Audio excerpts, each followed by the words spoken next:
pre-market model, and well, what I'm anticipating to be a pre-market model. I want to see price run up, fail, and then run down into these relatively lows created in our AAM opening range.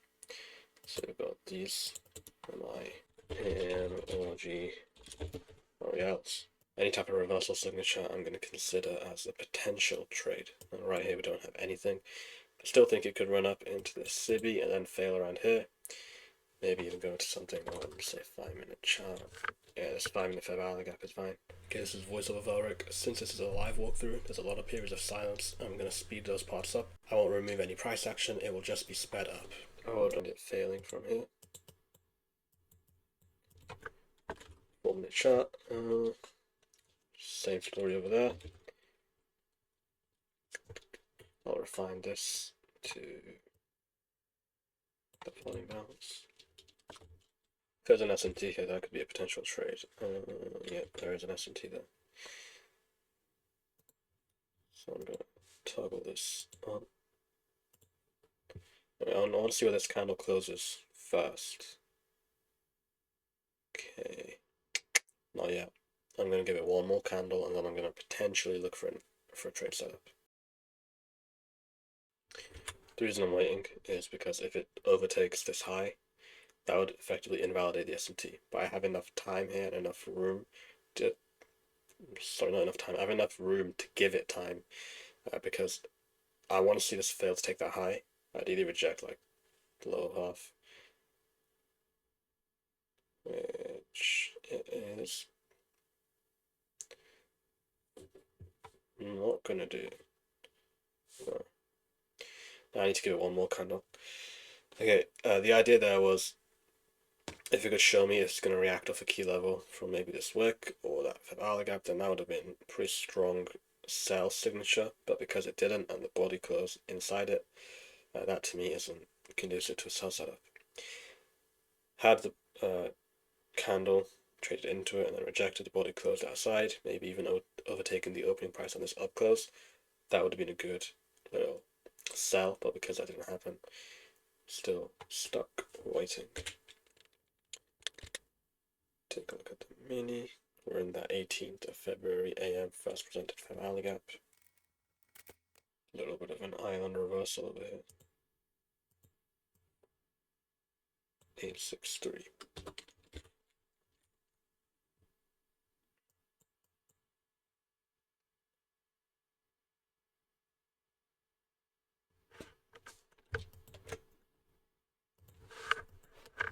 I'm gonna enter. Okay, entered. Nice. Gonna get up here, and we're gonna look for these lows.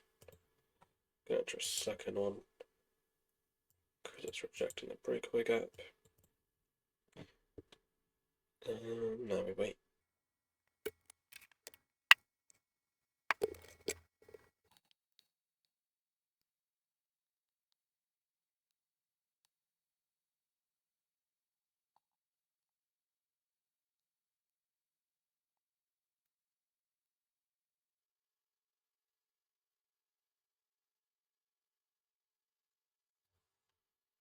Gonna add one more.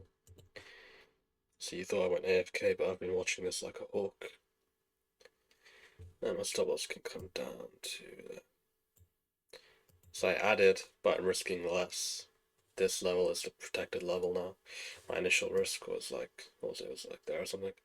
That was to encompass any type of stray wick going above and utilizing this discount wick over here. So now I don't need to have that protection. I'm in with a third micro, and I know that it should not pierce this high if it's going to retain its bearishness.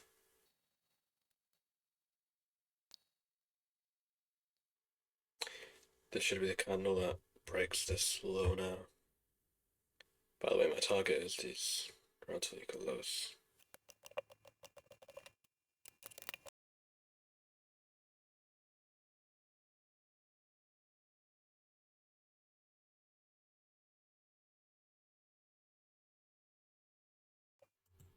Yeah, it's not bad. I'm gonna let this order block deliver me lower, and then from the run that is created off of this, I will take a partial. Looks like they may even leave this as a propulsion block. If they do, then I won't take a partial. I'll keep letting it run.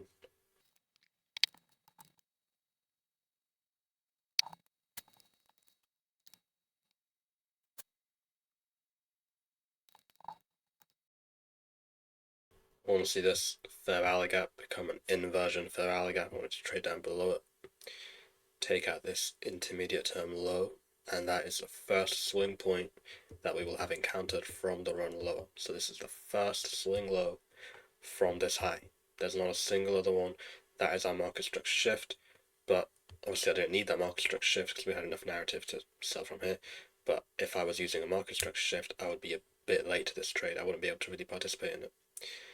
Okay, volume bounce there. That is actually a potential pyramid entry, but I'm not going to pyramid here. You'll notice that each time my trade is making a new equity low, so every time it runs lower and it sets me at a new peak in unrealized profit, I'm trailing the stop loss, and I'm doing that because I have all these levels here that I can trail down to, and it's safe. If it was making those unrealized profits and each time it reached a new peak, there was no real level for me to put it to where I could deem it as a safe protected level, then I would not trail my stop loss. But in this case, every time it's making this new equity low, I can trail it to not the most recent PD array, because the most recent PD array can always be overlapped, but I'm trailing it into something like that bearish order block, because it's got enough lines of defense, it's displaced enough where I shouldn't really trade up into the mean threshold of that. Not by much if it does.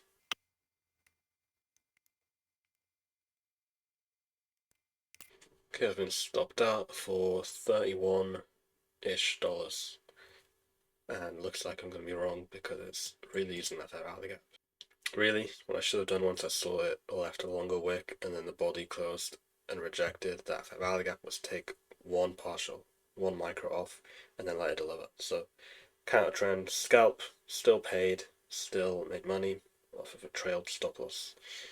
Could even look for some kind of reversal setup here going into this high, but I'm not going to push my edge. I'm going to be content with that. Content with the fact that I made money when wrong. That's how you manage trades effectively. I was pyramiding the whole time, and even then I was pyramiding in a way where my risk didn't increase a lot. On my second entry it increased quite a bit, but it raised my average order price to a good level. My third entry, it dropped my precision price a little bit more, and I could also trail my stop loss to this high now. So I was adding to the trade without really increasing the amount I was risking. So that's how you effectively manage trade. Thank you for listening. I'll see you in the next income-based trading video. Goodbye.